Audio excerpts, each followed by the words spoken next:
It's time for this week's episode of Brandon Sports Talk, featuring in-depth interviews from those who are trending in the world of athletics. And now, here's the host of Brandon Sports Talk, Brandon Pate.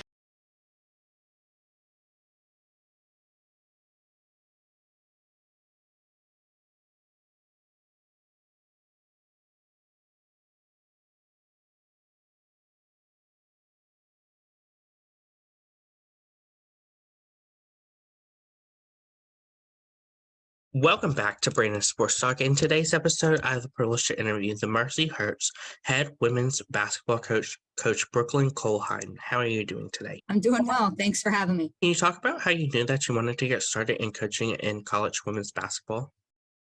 Oh man. My dad was a coach. My family was all educators or in some part of the service industry. That's just how we were kind of raised. So, educators. My mom was a nurse for a short time, tour guide, lots of hats my mom had. I feel like she was a retired police officer by the end of her working career. But so I knew I always had aspirations to give back. And I think my dad, growing up in a gym, I was just that person that if you couldn't find me, I'd always have a basketball, going to my sister's games, dribbling the ball everywhere. So, at my sister's games, I remember taking stats. My dad would be like, hey, can you keep track of the foul count and the timeouts? So I grew up kind of like a little bit atypical. Like I wasn't the kid. I mean, don't get me wrong, on some blowouts, because my sister's team was really good. On some times where they were blowing out a team by like 60 or 70, I'd go and play tag with everybody else under the bleachers and stuff like that. But oftentimes I was, on my dad's bench, kind of helping him out. What was it like going to Florida Southern College and playing basketball there? Florida Southern was a tremendous opportunity. So I was recruited by other Sunshine State Conference schools, a few schools from the same region, but outside of the state of Florida as well, all Division II. Yeah, it was kind of like a dream. I knew I always wanted to do it. I always tell this story to our recruits, or sometimes I tell this story, when my coach, back then home visits were a really big thing, but my coach was sitting in, my living room with me and my dad. And, my coach was like, hey, we want to extend a full scholarship offer to, now I already had a few, but Florida Southern, when you walk into the gym, it's an old historic looking, it's a field house. So it's kind of that vibe. And there's banners everywhere. I think to this date, I could be wrong. Other Sunshine State schools might correct me, but I think to this date, it has the most national championships in the conference and probably in the region, I'd guess, maybe Delta State. I don't know. So anyway, it was kind of like a tradition. So I already knew I loved it. But as soon as my coach extended the offer, my dad slapped me on the back and was like, she'll take it. So I actually verbally committed through way of my dad. But yeah, it was a great experience. What was that feeling like getting to put on that jersey? So I think if anything, and I regrettably don't keep in touch with my college coach. I should probably extend an email to her and reach out. But if anything, our coach was, she was just tough as nails, and she made us tough as nails. I think that's why my dad wanted me to play for her so much, because we kind of were grown up the same way through like grit and toughness and stuff like that. And putting the jersey on, and we always broke every huddle saying Lady Mock Pride. It gave you some sense of pride because you knew you were putting in the work. And you knew you were going to be challenged. And there were times where I'd come crying and my dad would be like, suck it up.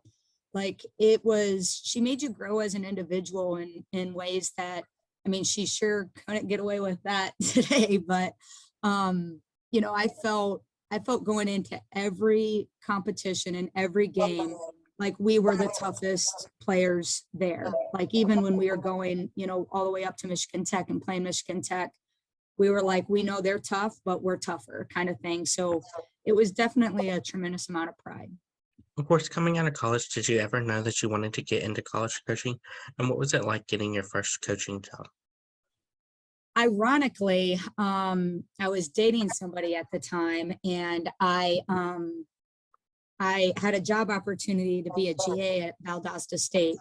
My coach, Coach Foley, was like, hey, listen, like, you're going to be a basketball coach. I know you are. So she was like, what do you think about being a GA at Valdosta? And at that time, I was like, no, you're in love. You're making a decision for both. You know what I mean? So I was like, no, I'm going to actually, move down to South Florida and I'm going to see what life's like without basketball. So that kind of started a few years of getting all these odd and ends jobs and stuff like that. Kind of fell into a teaching job. And then I was like, wow, I'm actually doing more practice planning and game planning than like lesson planning. Now, don't get me wrong, I still did my teaching job, but like where my passion was at was with basketball. And then I was really, really fortunate. I would wake up every morning and go to, at that time, FGCU women's basketball was having morning practices. So I'd wake up every morning and go to a FGCU practice before I'd go in to teach, and then I'd teach my team. And that's kind of how I got started into it. The assistant at the time got the University of Indianapolis job and kind of saw my grit and my like willingness to learn and stuff like that. So she brought me as a GA to the University of Indianapolis. What was that like going to the University of Indianapolis to start coaching? It was definitely a learning experience. So, I was going from a salaried position to walking away from everything and like living off of $6,000 because the GA position was only for tuition. So I had to like live for that year. So I lived off of 6,000. So you learn a lot about yourself. Like, do I really need to drive or can I ride my bike? Do I really need to eat, this, or can I just eat another bag of ramen and kind of tough it out for another year or another week? But I still have this up in my office right now and I look at it every day. It's a post-it that says 3 boxes, a dog and a dream. So like, that's literally, I was driving this little Toyota Yaris. It was just a little snowball. And I could only fit 3 boxes in there. So I took anything I could fit in 3 boxes. I took my dog Chase and I kind of like rolled the dice and it turned out I had an incredible opportunity to just learn so much that year from a phenomenal coach. And we just happened to be pretty successful. So it turned out well. Of course, how was that like going to the NCAA tournament? Well, I mean, it was incredible because that year we were number 1 in the country and we were like, I think 23-0. Like, I mean, and we were just punching people out. Like nobody could defend us. We had the best player in the region, an All-American. She was 6'2", quick feet, but thick. And just like, I mean, she could jump switch ball. I mean, she was incredible. So, we were really, really high. And then I think we lost like our last 2 games. I think we might have lost like first or second round in our conference tournament. So we went in to the NCAA tournament a lower bid than what we were anticipating. And we lost by a missed layup, offensive rebound, putback missed layup to Northern Michigan at Michigan Tech. And it was really heartbreaking because that year we went from like the highest of the highs to the lowest of the lows. And then that next year we were just rebuilding. We had so many freshmen that year. But I mean, once you get the taste of an NCAA tournament, you kind of never get that taste out of it. And then you realize like there were certain parts of when we were at Nova Southeastern, we got to host the regional tournament. And there were certain things that I brought from that when Michigan Tech hosted that tournament and the things that they did well with hosting the tournament that I brought to, Nova Southeastern with, kindness and hospitality and stuff like that. That is kind of what you get out of Michigan Tech anyway. But yeah, that was a long story short, or long story long, but. Of course, what was that like coming back to the Florida area and first working for the Florida Arena and then Nova? It was going from like a lot of brown scenery to a lot of green and luscious scenery. So it was, I mean, you roll in and you're just like, your eyes are just like, oh my gosh. I mean, it was a different experience because we went from recruiting an entire roster of Indiana kids maybe one or two Ohio kids, one probably being Kayla Keegan is the only one I can think of, but to a school that you can recruit the entire nation. Like if you get anybody on a flight and they're landing at Fort Lauderdale Airport, you're golden, because you're leaving that airport with the view of the Atlantic, and then you're pulling into some pretty phenomenal campuses. So it kind of changed the recruiting landscape. With going to Nova Southeastern, we started to get in really heavily involved with Division I transfers and had a lot of really early success with that. My time at Florida Atlantic was I learned a lot that year. Like I don't regret going. I kind of look back on it as it was just a lesson learned. And I will say that I don't know if D1 is for me. I'm definitely D2 through and through. I just like the lifestyle a little bit better. Of course, what was that feeling like getting the first head coaching job in your coaching career at Lake Erie College? That was quite an experience, because you never think that you're ready, and everybody will be like, well, I don't want to take a D1 job because I'm not ready. But the only way to learn is to actually by doing it. You can read it all, you can vicariously live through others, you can do whatever you want, but in order to become a better coach, you have to live through those experiences. So, I went from a lot of institutions that were in a little bit better positions to, an institution that, I tell this story all the time, and I guess I'll tell it now, but I remember on a recruiting visit, Lake Erie campus isn't a bad campus. It actually, we have they had a really good gym and stuff like that, but it was just a little bit desolate and drab at times. So we had a recruiting visit. Before the visit, we didn't really have a good operating budget either. So we actually bought flowers from a Walmart and laid them out as if like our grounds crew was going to come and plant them. However, we didn't actually employ any grounds crew, or maybe one person to do the grounds for the entire summer. So then once the recruit left, we took all of those potted plants and we returned them to Walmart. And so that's kind of like Lake Erie in an essence. Like it's, I won't knock on it at all. I'm just saying it was a situation where you definitely had to make your ends meet to kind of build a program into what you envision. Of course, what was that feeling like coming from Lake Erie to go to Mercyhurst? Do you know like the song like Walking on a Dream? How can I explain? Mm-hmm.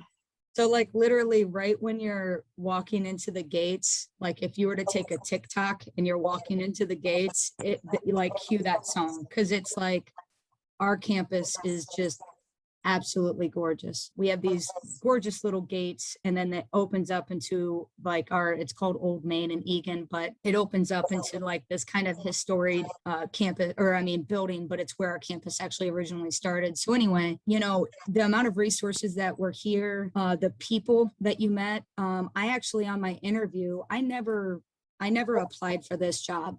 They sought me out. So, and they were like, would you have any interest coming to campus? And I was like, I've never even heard of Mercyhurst, like no idea where that's even at. And they're like, well, why don't you just come? So I came and kind of gave them a shot. But like I said, I was like walking on a dream. Like it was like, I thought they paid actors. Like I literally on my tour, I was like, did you guys hire these people to live in study in hammocks? Like nobody does that on college, And they're like, no. It's kind of what people do here. So, it was completely different than, coming from Lake Erie, and even coming from like my other stops, like even Michigan Tech, Florida Atlantic, Nova Southeastern. Nova Southeastern has a gorgeous campus, but like Mercyhurst in our region, I would put money on it's the prettiest campus around. Of course, what was that first feeling like when you got inducted to become the head coach? It was kind of like one deep breath. And then it was like, wow, we got a lot of work to do, just because of where we were at, kind of the culture I wanted to put in place, the moves that needed to be taken. I think as a head coach, when you're building something from the bottom up, there's, first of all, I think you're always going to be compared to everybody else and how they did it. So you just have to stay true to kind of like who you are, but you have to stay true to the process and understand that, it is going to take some time to build. So, when you take that deep breath, when you first accept the position and you're done with your press conference, and this is just how I am, like, I wanted it now, like, okay, let's get on the phone. Let's do this. Let's get camps. Let's go, go, go. And, sometimes your workload is up here and others is like down here. And, it's so you can get overwhelmed pretty easy, or you can get kind of bogged down in a lot of like the details and the minutia. But, and I felt every part of that. It feels like now it's kind of subsided a lot more. But I mean, I felt proud. I felt like, I felt like, honestly, when I took the job, that my grandma Giles, because she's a huge Notre Dame fan, would be like, she made it, kind of thing, So I felt very proud, because it's a tremendous opportunity, and you can't walk away from a tremendous opportunity. Can you talk about, of course, the culture that you've built and obviously what you've implemented so far? Yeah. And it's still being built. If you don't talk about culture every day, or not every day, but if you don't talk about culture at every opportunity that you have with the team, like summers are a little bit slower, but like, so it's still being built. But so we have some core values. Our core values are accountability and compassion. We want to be accountable to each other, but we want to be compassionate enough to deliver information, be empathetic enough to understand what everybody's going through. Then we got mindfulness, and then we have accountability, compassion, and competition. So mindfulness is really what everybody kind of needs right now. Just staying in tune with like the present moment, not letting your feelings or thoughts get in the way of facts, and not like listening to opinions. And then competition is something that maybe honestly this year I thrived way too much in the competitive part of our culture, and I didn't really branch out into the compassion and mindfulness parts enough. But and then ultimately our fifth core value is joy. So that's kind of like our goal, and what we want to play with and towards is that feeling of like weightlessness and the competitive spirit that gets you there. But like also, the compassion that has to come with, sometimes you're going to have to sacrifice. Sometimes you're going to have to say no. Sometimes not everybody's on the same page, so I think our core values are spot on to what it takes to build a championship program. And that's kind of our goal. Hold on, Brooklyn, because the timer's out, so is running out. So what I'm going to do is end it right here, and then we'll start from who are in your conferences. Okay. So just jump back in as soon You're as gonna send me an email. Just jump back in using the same link. Okay. I'll do that. Who are some of the teams that you face each week in your conference? I mean, first of all, I'm very fortunate enough to be a part of a tremendous conference. I think arguably, and I'd argue with anybody, it's the best Division II conference out there. I know the Mountain East just won a national championship, but I mean, we go iron and iron. Like there are times where in a week, this past year, we played 3 top 25s in the same week. So, it's hard. I don't want to say like teams and forget about them, but we have Cal. It's going to be really good next year.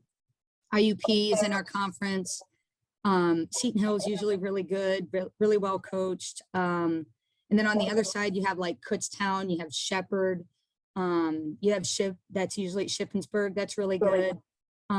So, and usually our crossovers, we're playing, those teams, but those are, a few of the 18 teams. Oh, and Gannon, I actually can't believe I forgot about Gannon, but Gannon's our biggest rival. They're just a few blocks down the way. Gannon's usually top 25. So like all those schools were either receiving votes or in the top 25, this year. So we're really, really fortunate enough to be a part of some, I'd rather have a conference that makes you better as a coach and you grow towards that, than kind of have an easy conference schedule and then you get blitzed in the regional. So yeah, so that's kind of a little bit about our conference. Of course, what is it like getting to play with some of those teams, like, as you said, Cal? Oh man. Well, it's a different style every game or every, and this year I'm not making any excuses. It is what it is. This year we were growing towards things. We had a lot of early success in the COVID season. We were one of 3 schools that opted in. So we played like a independent schedule. And we did really well with that. We didn't do well against Gannon, but we were kind of getting better and better and better. And then this past year, when you play a PSAC schedule, like when you're playing Cal, and that's your first time, I mean, we had a completely new roster outside of the few players that were still, we were fortunate enough that we kept them on our roster. But, you can keep telling these new kids or these new players hey, we're going to Cal, you ain't, you want to believe me? Or because they're just up in your shorts, they're pressuring you, they can score in multiple ways. They're just tough. And she's a tough coach. I respect her immensely. So that's like playing Cal, but then so let's say you play Cal on a Saturday, that Wednesday game, you might go play Mark at Seton Hill and it's a 2-3 zone. And then you're playing, IUP on Saturday and it's all play calls. So it's different everywhere. And so that's the good thing though, because they're all successful doing what they value. And that's where we're getting at.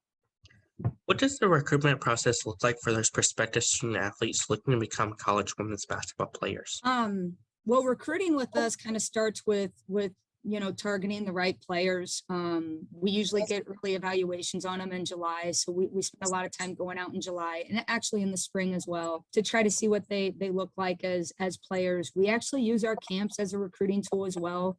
We've offered out of each year we've run a camp, we've offered a person out of those camps. So our camps are a huge recruiting tool because it's a free unofficial visit because we put in a campus tour, we get them talking with the missions and stuff like that. So if they're good enough and we like them enough to offer them, they already have that exposure to our gorgeous campus. But our recruiting process is pretty typical. We send out a lot of mail outs, we text, we call. I don't call too much, but usually when I do call, those conversations last a little bit. So we try to spread those out because I don't want to bombard them or anything. But honestly, we recruit, I think we recruit really cool players, players that you want to talk to on the phone. So that's kind of how we gauge that. Obviously, they have the skill set to play for us or develop within us. But if they can have a conversation on the phone and talk about stuff that's more than basketball or stuff like that, that's stuff that really kind of drives us. We have a player on our roster right now that's super into anime. I never even heard of anime before, but she is TikTok famous and certified for anime, but she can also rebound the ball, so we have some when you're traveling and you're spending so much of the season with them, you want to be around good people, funny people. We actually value a sense of humor. So I find myself I'm kind of cracking jokes from time to time, but our players are really funny. They'll come in through this door and they scare me and they video it. And then they made a montage of all the times they've scared me and put it on public display. But some cuss words were in there, but they're just a funny group of people. And so anybody that we want to bring into that group, we want to, be surrounded with, those kind of people. Of course, as a coach, what is it like getting to see them get to put on that jersey and fall in love with the Mercyhurst colors? I mean, I think our players love media day. I think they can't even wait for media day. I think our players love their jerseys because they pick them out. So they're really excited for this year because we've got a new jersey coming in. But, I think our players, what makes me happy about it is I think our group of players is finally becoming way more of a player-oriented program. and I can kind of take a step back from a lot of things this year, which I'm really, really looking forward to. You know, there's times where we'll go in and we're trying to give our pregame talk, and they're like 5 more minutes. We're like really cutting it up, or we got a good song on.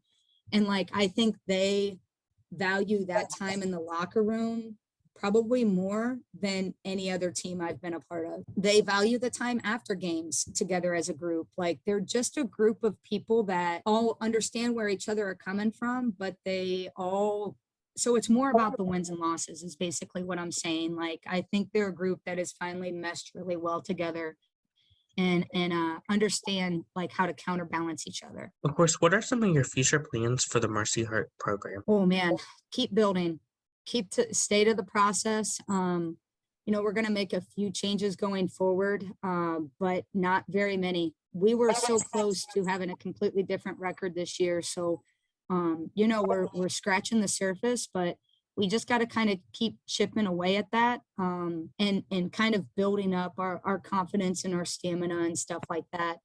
Like I said, I think this group, our postseason was on fire. Like, we went in kind of determined. And I think our players know what to bring in the preseason and how to challenge themselves in the preseason moving forward. But like I said, I think our team is at a position where they can be more player led, which is exciting for me. Like, we're finally getting to the point where we're surrounded by a group of very strong, intelligent women that want to challenge each other and want to be better for each other. And we hope that kind of displays itself a little bit. Now, I'm not naive to think that we're still going to go to Cal and beat Cal at Cal.